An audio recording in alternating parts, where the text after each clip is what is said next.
Hey everybody, this is Pastor Chris coming to you live from Lexington Park Baptist Church. This is PC Studios and it is January 1st, 2023. How in the world are you doing? I hope you're blessed. Hope you're highly favored by God. Just wanting to touch base with you today and let you know I appreciate you and I appreciate God too, and I hope you do too. Anyway, so that's the gratitude attitude that we're supposed to have. So with that being said, we're going to continue with our look at the wise men, finishing off the week of Epiphany from last week. We're going to be looking this week, going into Life Sunday, as this would have been 50 years of Roe. And now that that's been overturned, what's that look like? You're hearing all the chatter about reproductive rights, women's rights, and, basically, the butchering and killing of children is okay. We're going to talk about that. Olivia's going to be here with me from CareNet. We're going to do an interview with her. It's going to be a good week. All right, so a good weekend. So I want you to encourage you to be here for this Sunday at 10 a.m. for Life Sunday as we celebrate life, God's way. An ideal thing, right? Not like the world, but like God.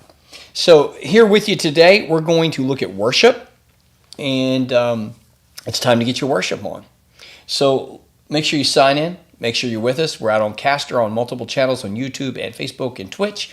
But if you want to be with us live every day at noon, Monday through Thursday, it is at facebook.com/Pastor Chris McCombs. All right, you guys. So we've been looking at Matthew chapter 2. And we've been looking at the three kings, or the kings, the wise men, the magi who have come. And they've come to worship the king, Jesus. They've run into King Herod. Herod is not happy with what they're doing. They found the star. They're overwhelmed with joy. So they're seeking the Lord. They are filled with joy over the Lord. And now they're going to worship the Lord. What we're all called to do is worship. So when we look at this worship, we're going to look at verse 11. And verse 11 says, entering the house. So let's back up just a minute as we enter this text. So Joseph and Mary went to Bethlehem. They had to because of the census. We know there's no room in the inn. Was that a room in the house of a relative? Was it like a hotel or motel like we think of? Was it a stable? What was it? We can debate that all day long.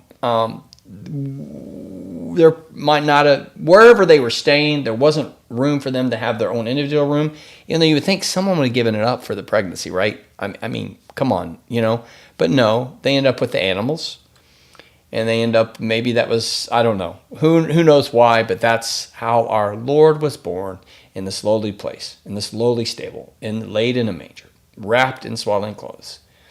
So just as the shepherds in them found, so that was the night of the birth. But then here we are later on. We don't know how far later on. They've been following the star, and here they arrive. We know Jesus is at least under age 2. So as they enter the house, the place that they're staying, why they're there, I don't know. Did they get their own house? Are they staying with relatives? Obviously, they're not in like a hotel anymore.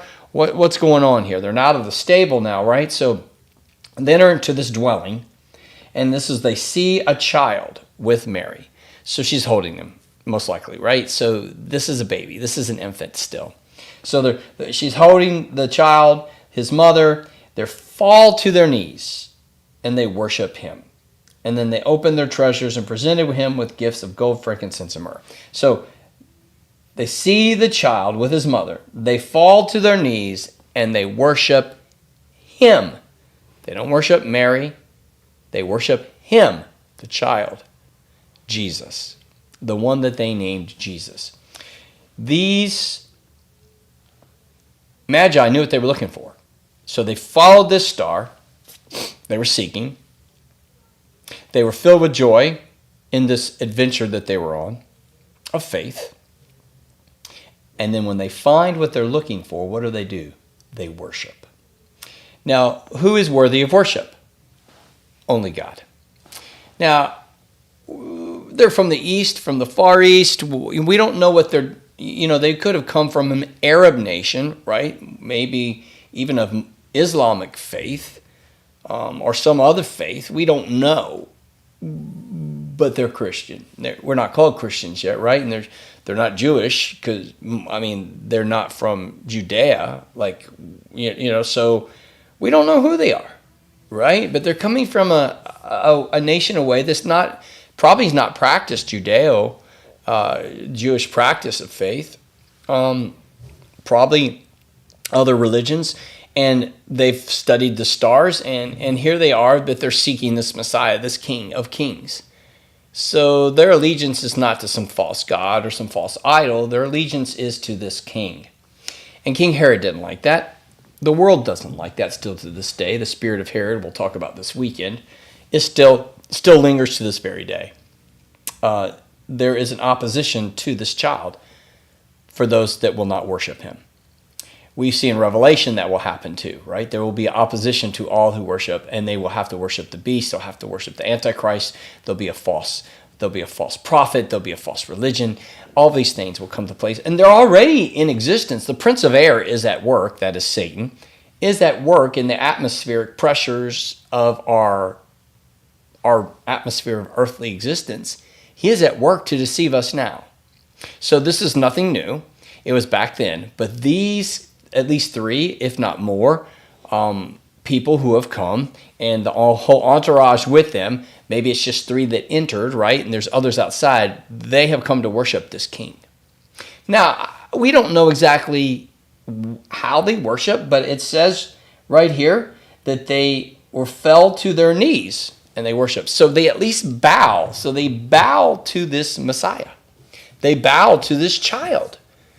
They would bow to him like you would an earthly king. But they're bowing to this eternal king. They're bowing to this one that they know is king, born king of the Jews. And in their way of thinking, this is the King of Kings. They may not have fully understood what that was going to mean. They may not have understood all that was happening in that moment. But they knew this child was worthy of worship. Listen, a king's not worthy of worship. No human being is worthy of worship. But Jesus is worthy of worship. And so they come in, they bow down, they worship Christ, the newborn King. I want to encourage you today in your life. Do you seek him? Are you filled with joy over him? And do you worship him?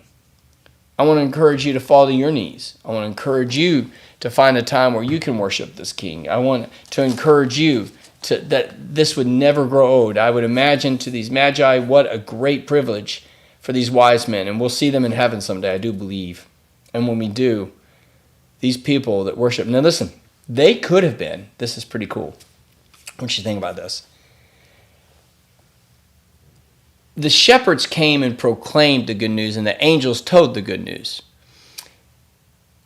And they may have worshiped Jesus. They definitely came to see what had happened, and I guarantee you that they were filled with awe and wonder in that moment. And maybe they did worship baby Jesus, but right here we know for sure, potentially, the shepherds may have. The wise men could have been, and may have been, the very first people to worship this child. In a real sense of a churchy sense, I'm sure Mary and Joseph, they were still pondering things. I'd imagine they worshiped. Simeon, I mean, you could argue he worshipped. You know, you could Hannah. You could work. Who's the Anna? Anna, maybe in a way about they worshipped. You know, so the glimmers of worship had happened and recognition of him. But this perhaps could be the first converts, the first foreigners, right, that have come receiving this king.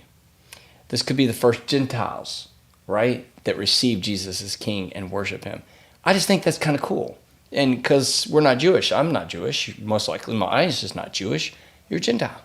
We're not of Jewish origin. So we worship this king, the same king that the wise men worshiped, the same king that perhaps the shepherds did, and Anna and all those that would follow, Mary, Joseph, and Simeon, and all that would pay. This is the Messiah, and those that would understand it. We can look back to these stories of the telling of it and the proclamation of it and then the action of it here by these wise men that teach us this king is to be worshipped and he is the King of Kings. And I pray in your life you know that. So worship the King. You come seek him, be filled joy over him and the adventure that he gives you through faith, and worship him. Fall to your knees and worship this King that's worthy. Hey, that's all I've got for you today. I want you to be blessed. and highly favored, as I always start off. And remember these two things: not just that I love you and so does God, but that I appreciate you and I appreciate God, and I want you to too.